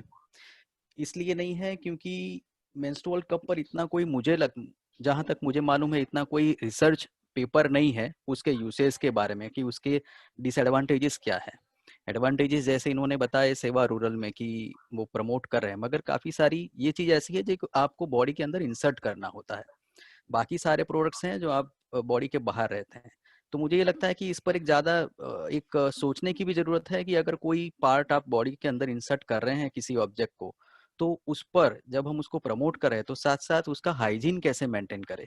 क्योंकि मान लीजिए कभी टॉयलेट में बदलते हुए वो गलती से वो नीचे गिर गया टॉयलेट में, आप वही उठा लिया और ठीक से नहीं आपने उसको धोया अथवा या ठीक से स्टेरिलाइज नहीं किया उसको और फिर से पहन लिया, तो काफी सारे प्रॉब्लम्स आ सकते हैं इसमें। मेरा एक एक्सपीरियंस ये है और हमने दिए भी थे। आज की तारीख में भी डिमांड है मांडवी जहां पर हम काम कर रहे हैं वहां पर, मगर अभी हम उसको प्रमोट नहीं कर रहे हैं क्योंकि कोई ऐसा ऑथेंटिक उस पर पेपर नहीं है उसके यूसेज के बारे में। नहीं, बिल्कुल सही कह रहे हैं केतन जी आप। और हम भी अपने एरियाज में इसको अभी इंट्रोड्यूस नहीं करते क्योंकि हमें भी लगता है कि एक सपोर्ट सिस्टम होना चाहिए और इसके ऊपर बहुत ज़्यादा जानकारी अभी है नहीं। और अगर कोई सिचुएशन ऐसी आई जहाँ पे कप में मदद की ज़रूरत हो, उसको निकालने में, लगाने में या कोई साइड इफ़ेक्ट हो, तो उसको हैंडल करने की क्षमता ऑर्गेनाइजेशन में पूरी तरह होनी चाहिए जब वो ऐसा एक प्रोडक्ट लॉन्च करती है। तो हम भी बिल्कुल आप ही की तरह इसको बहुत केयरफुली इंट्रोड्यूस करते हैं, लेकिन हम इसके ऊपर बातचीत जरूर करते हैं अपने एजुकेशन सेशंस में और ये प्रोडक्ट दिखाते हैं ताकि लोगों को पता हो कि ये भी एक चीज है जो अब आई है। और अक्सर बहुत इंटरेस्ट जागरूक होता है लोगों में जब वो ऐसी एक चीज देखते हैं, क्योंकि कईयों ने सुना नहीं होता कि ऐसे आप एक इंसर्टेबल प्रोडक्ट यूज कर सकते हो। तो आपने जो पॉइंट्स रेज किए वो बिल्कुल वैलिड है।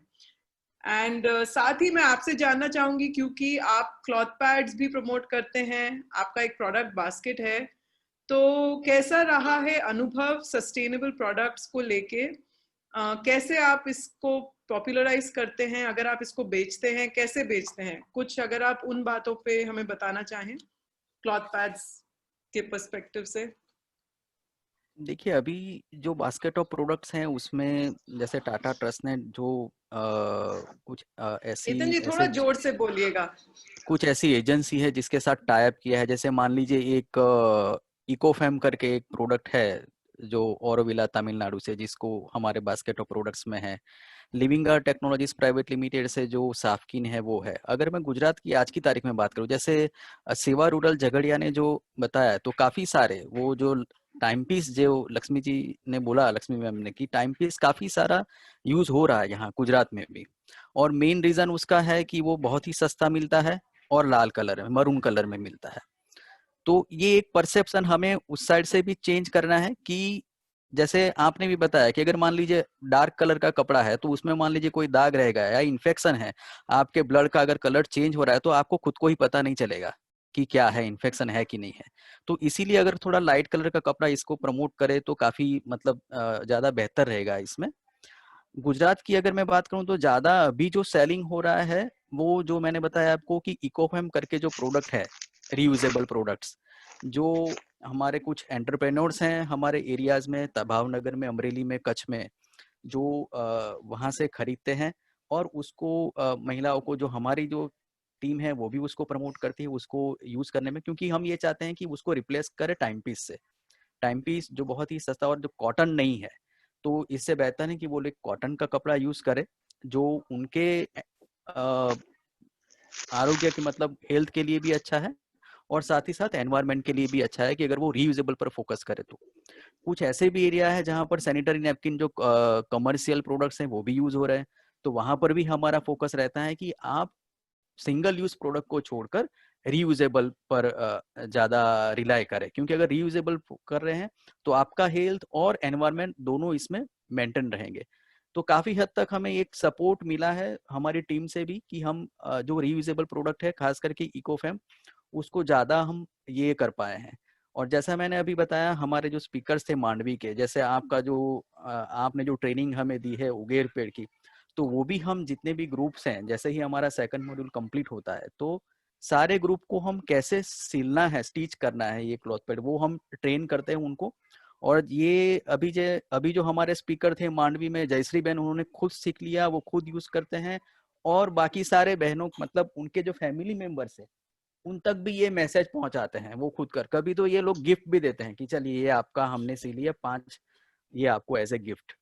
तो वो क्लॉथ पैड भी काफी सारी महिलाएं सीखी है और वो भी मतलब जो महिलाएं वर्किंग वुमन नहीं है, जो घर पे रहते हैं, वो काफी है कि वो लोग यूज कर रहे हैं क्लॉथ पैड को। ओके, थैंक यू केतन जी। एक सवाल है उड़ीसा टीम के लिए। वो जानना चाहते हैं लोग कि आपने अपने काम क्या चीज ने इंस्पायर किया आपको अपना काम शुरू करने के लिए, क्यों आपने वहां पे इस काम की शुरुआत की, किस चीज से आपको इंस्पिरेशन मिला?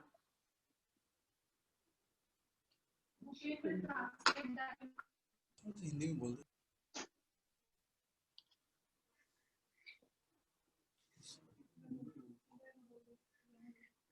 जब तक उड़ीसा टीम, जयंती जी, जयंती या दीपा, क्या आप इसका जवाब देना चाहेंगी कि आपने इस विषय में काम कैसे शुरू किया? क्या आपकी प्रेरणा थी ये काम शुरू करने के पीछे की?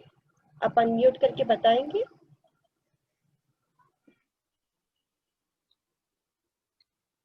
ओके, जब तक जयंती जी आती हैं तब तक एक सवाल वेस्ट बंगाल टीम्स के लिए भी है। ये सवाल है कि वहां पे ट्रेडिशनली क्या यूज करते हैं माहवारी मैनेज करने के लिए। जैसे हम जानते हैं बंगाल में जूट बहुत होता है, आमतौर पे हम देखते हैं कि जिस स्टेट में जो प्रोडक्ट अवेलेबल होता है ट्रेडिशनली उसका किसी न किसी तरह से उपयोग किया है। जैसे राजस्थान में जहाँ पे रेती है वहाँ हम जानते हैं कि पहले रेती के बैग्स बना के और उनको पोटली में भर के कई लोग माहवारी मैनेज करने में इस्तेमाल करते थे। तो ऐसा कुछ बंगाल में यूज होता है क्या? वेस्ट बंगाल में कैलकाटा या दार्जिलिंग, प्रेरणा कोई भी जवाब दे सकता है। तो ये 2 सवाल हैं, एक उड़ीसा के लिए और एक दार्जिलिंग और कैलकाटा। दार्जिलिंग में तो ऐसा कुछ भी नहीं है मैम। वो क्लोथ पैड्स, सैनिटरी पैड्स और वो कप्स अभी स्टार्ट हो रहा है, लेकिन वो थोड़ी देर बाद सर पूछ रहा था ना एक क्वेश्चन कि वो मेंस्ट्रुअल कप यूज करने में दिक्कत है या नहीं, ऐसे बोल रहा था ना। वो मेरा खुद का एक्सपीरियंस आप लोगों के साथ शेयर करना चाहती हूँ। मैं आई? बिल्कुल। Hello ma'am. हाँ बिल्कुल, आप शॉर्ट में हमारे साथ छोटा करके उसको संक्षिप्त में शेयर करिए जरूर। Okay sure. स्टार्टिंग में तो मुझे भी बहुत डर लगा था कि ये कैसे, अगर गिर जाएगा तो मैं क्या करूं, अगर रास्ते में चलते चलते ये कप गिर जाएगा तो मैं क्या करूं, ऐसे मेरे दिमाग में था। तो मैंने भी डर के मारे जब मैंने फर्स्ट टाइम वो कप यूज किया तो मैं घर से बाहर भी नहीं निकला, कि मुझे डर था कि कहीं ये गिर गया, अगर लीकेज हो गया तो मैं क्या करूं। लेकिन ये बिल्कुल नहीं है, ये बिल्कुल भी लीकेज नहीं होता है इससे। और वो टॉयलेट वगैरह में भी वो बिल्कुल नहीं निकल जाता है। तो खुद के सेफ हाइजीन के लिए हमें इसको यूज करने से पहले वो नमक और पानी में बॉईल करने से अच्छा होता है खुद के हेल्थ के लिए। और उसके बाद उसको रिंस करके हम यूज करते हैं। तो इसको मैं विदिन 4 आवर में इसको बाहर फेंक के वो फिर से एक बार धो के मैं इस तरह से यूज करती हूँ। Thank you. Very nice. Thank you. Thank you.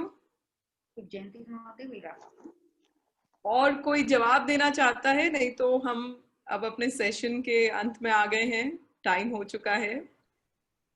Ji ma'am, Malkangiri से कौन बोल रहे हैं? लोग जो उड़ीसा से हैं, तो यहाँ पे जो बड़ो दीदी का हमने प्रोग्राम जो शुरू किए थे इसलिए कि मलकानगिरी में ज्यादातर ट्राइबल लड़कियां रहते हैं और हम जो ट्राइबल लड़कियां एजुकेटेड हैं, हमारा जो उनके ऊपर कुछ रेस्पॉन्सिबिलिटी है। हम जब देखें कि यहाँ पे लड़कियां किस तरह से रह रहे हैं, बहुत सालों हम खुद देखे हैं, हमारे लड़कियां जो है ज्यादातर लड़कियां हमारे ट्राइब्स हैं, तो खुद का समझ में आता है कि हमारे साथ क्या हो रहा है। वही चीज को लेके हमने बड़े दीदी का शुरुआत किया कि हम ज्यादातर कैसे लड़कियों के पास पहुंचे और उनके उन मुद्दों को समझ पाए। जैसे मेंस्ट्रुअल हाइजीन को लेके यहाँ पे तो ज्यादातर मेंस्ट्रुअल कप का ऐसे ही पैड का भी यूज यहाँ पे बहुत कम है। लड़कियां बहुत कम पैड यूज करते हैं, कपड़े पे ज्यादातर यूज करते हैं। उसका भी हाइजीन के ऊपर उनका कोई भी ज्यादातर नॉलेज नहीं है, उससे क्या प्रॉब्लम होता है उनको उसका भी पता नहीं। जब हम फील्ड में जाते हैं तो लड़के से वही बात उनसे ज्यादातर बात करते हैं कि हाइजीन किस तरह से मेंटेन करना है। और कपड़े को ज्यादातर सुखाएंगे तो भी घर के किसी के कोने के अंदर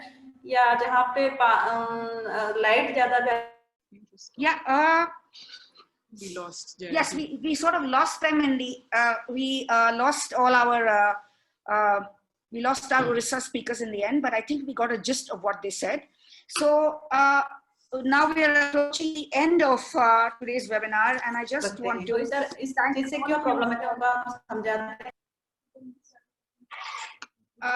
I want to thank all of you for joining us this morning. So I will just I have the privilege of making all the concluding remarks. So I just before I start that, I just wanted to share with the people, the two groups who were speaking about the timepiece, the flannel. So at Jatan Sanstha, we got this tested in a laboratory at Banasthali University some years ago, and it was found to be containing polyacrylate material, so which is a polyester material which doesn't biodegrade. So that's the reason why at Jatan we are a little anxious about pushing for timepiece, and we've always kept it in the background of all our work. So this is the reason why I thought we should share why we are not so very comfortable with timepiece. So now we will close this discussion on the timepiece and move on to a lot of other points that came up in today's webinar. We learned again that there was superstition. We learned that there was lots of hesitation about menstruation. Speakers shared with us that they don't sleep with their partners during this time. There were so many other things that I kept listing. Missing school during menstruation, missing school up to 7 days was another thing that was reported by one speaker. From Malkangiri, we also heard how disposable pads are getting very popular. Disposable pads have come in everywhere. They've come in into, I think, almost every imaginable area that you can think of. The negative effects of disposable pads is something that we all need to consider, because 5,000 pads are used up by a menstruator at the end of their menstrual lifetime. So really speaking, there are complex issues. Menstruation is a complex issue. We know that it's never been safe, and we know that it's never been simple. And what I really enjoyed today was hearing our male speaker from Gujarat, from Mandvi. Thank you very much for giving us your views. And we also understood that when there is support of males, a lot of positive action gets taken. For example, we also heard from, I don't know which group, I forget now which group that said that male members were very instrumental in coming and changing our behavior. So I think the support of men is very, very crucial. And I'm very happy that at Jatan we started this work way back in 2000, when, you know, menstruation was still not so, you know, actively and widely spoken. So I guess, you know, it went to going on and on. And what I really enjoyed was the messages on the kites. I really enjoyed that Seva Rural team. And I'm going to now think of what kind of messages we can give commonly, whether can we say something on a matchbox, because everyone uses a matchbox. Maybe people have started using gas lighters now, even in the rural communities. So I'm constantly on the lookout for what is the medium that we can send our safe messages. So I really enjoyed the kite one, and thank you very much for bringing it on the show, because on the side I'd asked Neha if she could get us the kite. So is it time now, Payal, to be announcing the details of the next episode? Yes, sure. Yes, okay. So we have next episode number 4, which is next Saturday. And this time we will not be bringing speakers from the field. This time we are going to bring designers who have worked on IEC material. So I will say again, we are going to bring designers who have worked on IEC material. We are going to bring designers to listen in, share their views, share the work that they have done in IEC. But we are bringing in senior designers who have worked for more than 20 years in the field of reproductive health. There are very few designers in the country who've continuously worked in the area of menstrual health, reproductive health, and we are trying to bring those in on the panel on the next Saturday. So we really hope you will join in. And again, the speakers will be speaking in Hindi. So, you know, we are not going to be getting speakers in English. So that is one point that we have always kept at the center, that let's use Hindi, let's use some regional languages as we share our work with the in Bharat Darshan. So we really hope that you've enjoyed Bharat Darshan. And any closing remarks from Smriti and the team? The team has worked very, very hard as usual. Jatan team has worked night and day to bring this together. The here have been so good, and really hope that you will share the links later, because we have put this up on the Jatan website, and we hope you share the links in all your networks. So just over to Payal and Smriti as we conclude the session. धन्यवाद लक्ष्मी जी, आपने सभी speakers के साथ साथ जो भी हमारे श्रोता थे उन सभी को धन्यवाद दिया, जो लगातार हमारे साथ जुड़े रहे और इस पूरी जर्नी 4 प्रदेशों की जर्नी के साक्षी बने। बहुत बहुत धन्यवाद आप सभी का हमारी तरफ से। लक्ष्मी जी ने साझा किया कि हमारा अगला एपिसोड इस एकरूपता से थोड़ा अलग होगा। इस आने वाले एपिसोड में हम दशकों से जो माहवारी स्वास्थ्य पर काम कर रहे व्यक्ति हैं उन सभी को बुलाएंगे, जो हमारे साथ डिजाइन और माहवारी स्वास्थ्य की पूरी जर्नी को हमारे साथ साझा करेंगे। तो साथियों, हम आशा करते हैं कि आपको हमारा ये प्रयास पसंद आया होगा, और हम ये भी आशा करते हैं कि आने वाला जो हमारा एपिसोड है आप उसमें भी हमारे साथ जुड़ेंगे, और ये जो लिंक्स, बैनर्स, जितना भी प्रचार हम अपनी तरफ से करते हैं उसको अलग अलग जगह सब लोगों तक पहुंचाएंगे, ताकि हम ज्यादा से ज्यादा लोगों तक अपने वेबिनार्स को पहुंचा सकें। एक बार और आप सभी का बहुत बहुत धन्यवाद जुड़े रहने के लिए। हमारे लिए ये बहुत महत्वपूर्ण है कि भारत के कोने कोने तक ये प्रयास सब तक पहुंच पाए। आप सभी का शुक्रिया, धन्यवाद।